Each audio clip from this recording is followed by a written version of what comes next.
James Elia is back, and it's great to have you here, James. Running for California's State Assembly, 71st District. 71st. Okay. You're running against Randy Vopel, who's the incumbent Republican? Yes. Okay. I hear he's literally running from you. You talk about running in the race. Yeah. So we're going to get to your frustration with the Democratic Party in a second, okay? But before we do that, how is he running away from you? You know, Cenk, it's really it's a catch me if you can type situation. We've set up over 15 forums. He's confirmed a lot of them, and he just hasn't shown up. The most recent absurd one was at a retirement home where he was there, and I showed up too. And I told him, I was like, you know, I walked right up to him in front of people, and I said, you know, debates are not for me, and they're not for you. They're for all these people. And I hope you're committed to stay and actually have a forum with you and me after this city council forum gets done. And he just sort of froze up and goes, oh, yeah, and walked away. What's funny is we were supposed to be on at 11, and 5 minutes before we were supposed to go on, the fire alarm went off. And we're like, oh, that's weird. So we evacuated the building, and we came back. He was gone. We couldn't find him. He just ghosted you. Yeah, just completely disappeared. Ghosted the debate entirely. Yeah. So, you know, there was a reporter who interviewed him about it, and he just basically said, he goes, "Oh yeah, I don't have to debate, and I don't have to talk. You know, I think I'll win, no problem." Could you imagine if that happened at the national level? Like Trump and Hillary are about to debate, a fire alarm goes off. Already super weird. Okay, and then Trump just doesn't show up to the debate. Yeah. Be like, where did he go? Right. So it doesn't make it any less absurd that it's at the local level. Yeah. It's just not enough attention to it. Of course. Yeah, it's preposterous. Yeah, of course. So, so that area is in a part of California that leans more Republican. Yes. So what's your sense of the state of the race today? I mean, obviously Vopel thinks, I don't have to do anything. They're just going to vote for me because I have an R next to my name. I don't even have to show up. Yeah. So why is he wrong? Well, he's wrong because number one, I don't care what the Democratic Party would say about Republicans. Republicans do have their own values. And, you know, with Duncan Hunter, who's overlaps in the district messing up, with a guy like Joel Anderson, who threatens to slap women from the CNA and gets disciplined from it, and with Vopel, who has lied about business dealings in the city, Republicans are fed up. So number one, they want to vote their conscience, and we completely respect that. And number two, it's messaging that people are getting. It's not party politics anymore. You know, Cenk, we live in a time where single women are working 3 or 4 jobs to make ends meet. We live in a country where an absurd amount of people don't have any healthcare coverage, and you know the majority of people are underinsured. We have people that commute more than 50 miles one way in my district to get to work. We have a homeless crisis that's off the chain. So these are the topics that people care about. So we've been running a progressive platform talking about state banking, funding all those programs that they say that we can't afford. And if anything, the conservatives are loving the fact they go, wait a minute, with a state bank, I can get lending around federal regulation. I said, well, it doesn't sound like too much of a crazy social program now, does it? So it's the messaging that's working. We're running a progressive platform. We're openly telling people we're democratic socialists. Here's our platform. And they're like, we don't like socialism, but we like all that stuff. Yeah, so I want to get to that in a sec too. So if you're wondering, wait, how does this work? It's because, how does it overlap with Duncan Hunter's seat? Because Duncan Hunter's seat's a federal seat, just to be clear with everybody. And so Amar Campa-Najjar is running against him. And that was a very, very red area. But now Amar has pulled it even in some of the polls because Duncan Hunter Jr. is so incredibly corrupt and then blames his wife for the corruption. I mean, it's a disaster, right?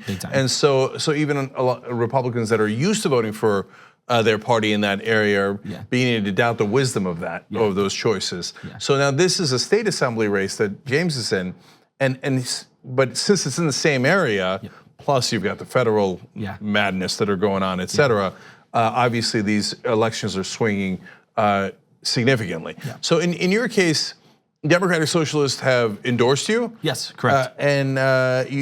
And they've even moved you up to a priority race? Yeah, so just over the weekend, we found out that we were moved to a priority race in San Diego County. So we're only one of 3 other races that are moved up. Myself, Matt Brower running for judge, and Monica Montgomery running for city council against an establishment incumbent.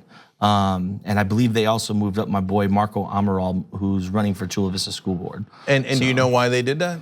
Well, yeah, they did it because they're realizing also that for these races, people who are unapologetic and stick to the messaging and stick to the branding, they've noticed people respond to authenticity.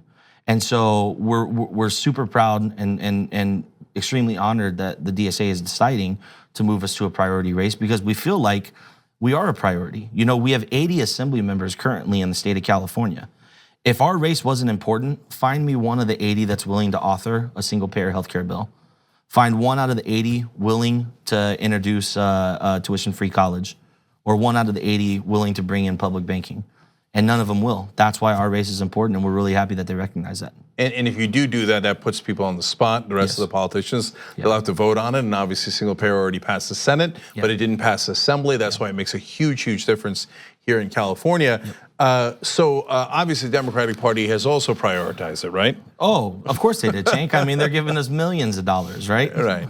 So seriously, what's been the reaction of the Democratic Party? So what's funny is actually, you know, they were trying to target us before, and then we came on the show and we revealed what they were trying to have us do. And what they were trying to have us do was meet with corporations to fundraise to the party, and then in turn take the party money and give it to us. And we said we just didn't want to do that because we took a corporate free pledge. We're not judging you for it, but this is our campaign. This is the way we run. So they were still courting us till we came on, and after we came on, radio silent. We have not heard a word back from anybody. So, you know, we reached out for basic things like, hey, are you guys gonna be sending door hangers? Are you guys gonna be sending volunteers? Silence. So we've definitely been blackballed. And to be honest with you, it's probably for the best, because we still weren't going to take their money. We just wanted walkers and we wanted material, and that was it.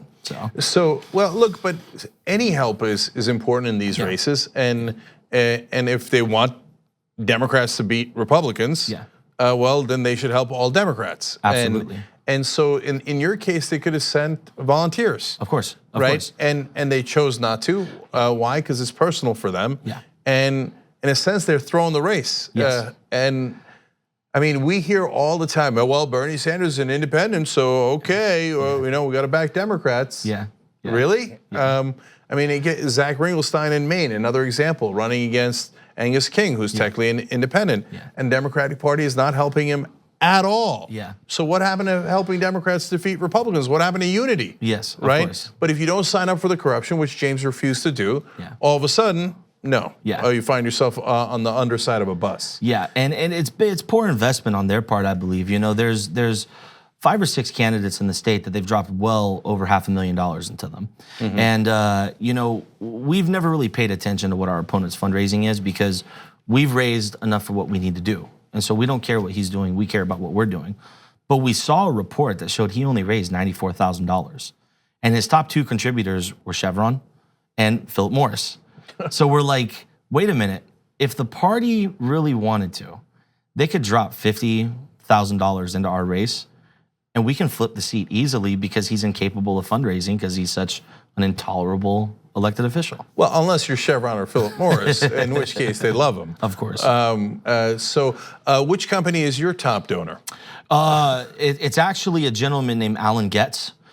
He's a retired doctor, a retired professor with a PhD, and he was a socialist back in the 70s during the big socialist movement. And he volunteers, he knocks on doors. He's our biggest donor. And then we do actually have the CNA, and we have, after that, a Native American tribe.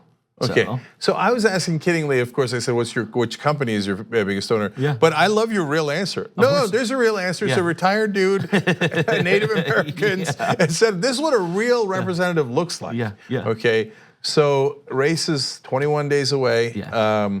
Everybody, the website is eliafораssembly.com. That's the links to donate and volunteer. Of course, as always, they'll be in the description box or the comment section on YouTube or Facebook. James, thanks for coming back. Thanks for fighting a good fight.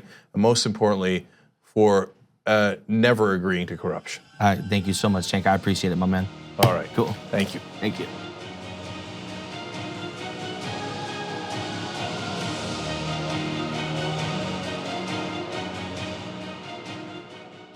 Like what you see? I hope so. Thank you. So click the subscribe button below and don't forget to ring the bell to never miss another video from Rebel HQ.